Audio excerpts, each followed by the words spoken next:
Certainly the pandemic and its economic repercussions hit at a time that already was a time of change for the transportation industry. And the need to shift back office employees to remote work only added to the strain on public transit, fleets, and third-party logistics providers. So during this dialogue, our experts and speakers will address some of the changes they see coming, discuss what we can do to mitigate these changes, and look at the future a little. So looking at San Bernardino County, you can see that our population growth is going to continue to go up, that it's gone down a bit, but going to go up. And if we look at sort of just our job growth and our what's happened to employment, the transportation warehousing employment, as you see here, has remained fairly stable and is continuing to grow. Retail, of course, has gone down. So these are two pieces of the economy that really need to be fleshed out more to think about. And then if we go further, just to look at sort of Riverside County, we see the same trends. We see the same, overall look. So this dual county, inland Southern California, as some are calling it, Inland Empire, as we're known by others. And then finally, what we have here is just Ontario Airport, some of their data. The two pieces that we can see is the total passenger change is down 54.54%, but freight and mail has been up 18.18%.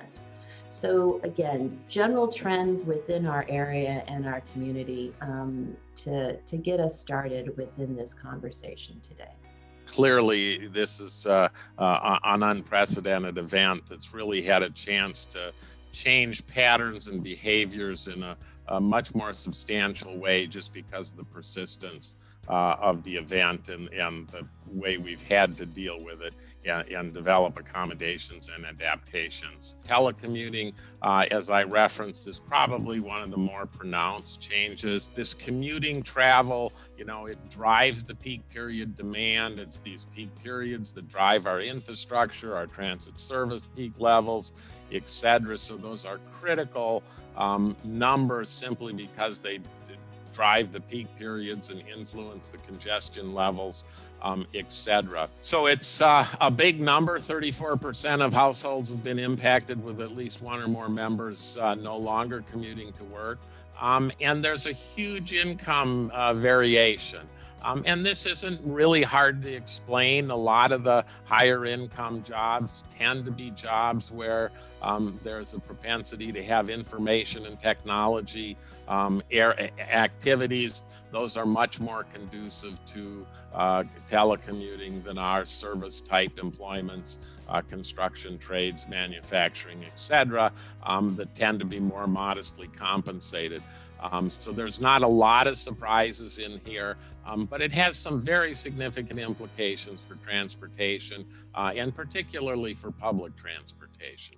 What share of the workforce is conducive to working at home?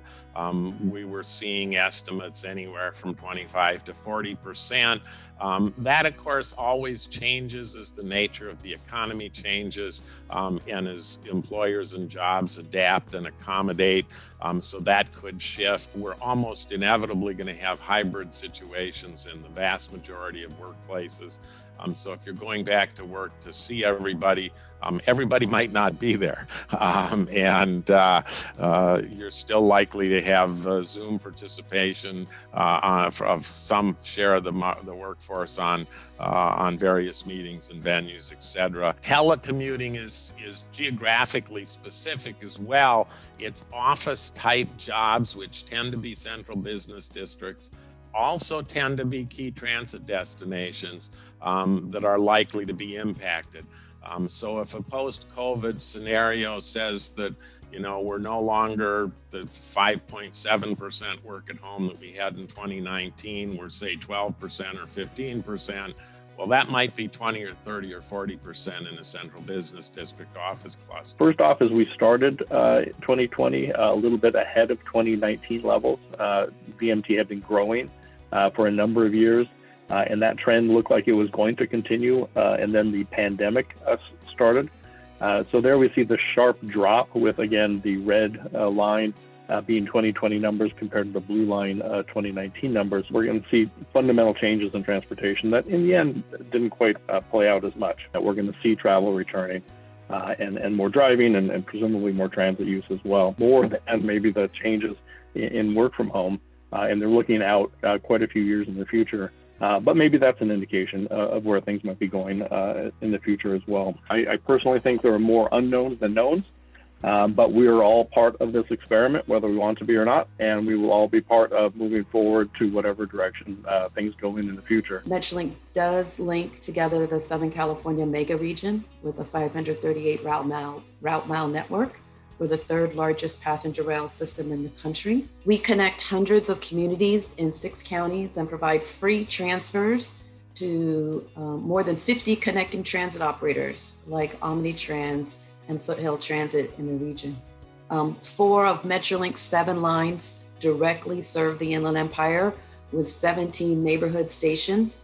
And we currently have 9 miles under construction to extend service from San Bernardino to Redland. We serve a region where much of the affordable housing is located in the inland area, and the job centers are still located in downtown LA and in the coastal areas like Orange County. 60% of Metrolink riders travel across county lines, and their average one-way trip length is 36 miles. That gives you an Inland Empire perspective of what you heard Dr. Polson talk about earlier about commuter trips being longer trips. Metrolink is a prime example of that.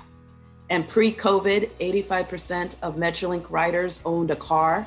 So Steve Finnegan, I bet you they were also Auto Club members. They removed over 9.3 million car trips from our freeways and 339 million VMT in fiscal year 19 alone. We like to say at Metrolink, we're not just a ticket to ride the train, but a ticket to home ownership, which we know is the key to wealth generation and erasing income inequality. We found out that 71% of those who were still riding Metrolink were essential workers, and nearly 40% of them work in the healthcare industry. We also learned that 1 in 3 of those still riding with us do not have a car. So they truly depend on us to get to work, appointments, and more. And similarly to Kimberly's opening remarks, we see that at Metrolink, that's likely because these lines combined make up 63% of our essential worker passengers. You'll also note that our Inland Empire Orange County line showed the most improvement since April, with the least ridership loss, about 81% from a year ago in January. So our ridership profile has changed dramatically. Pre-COVID, the top industries represented by our ridership were in real estate, finance, and the legal industries. Today, it's healthcare, transportation, and logistics. We've learned to be nimble so we can bring back service quickly as needed.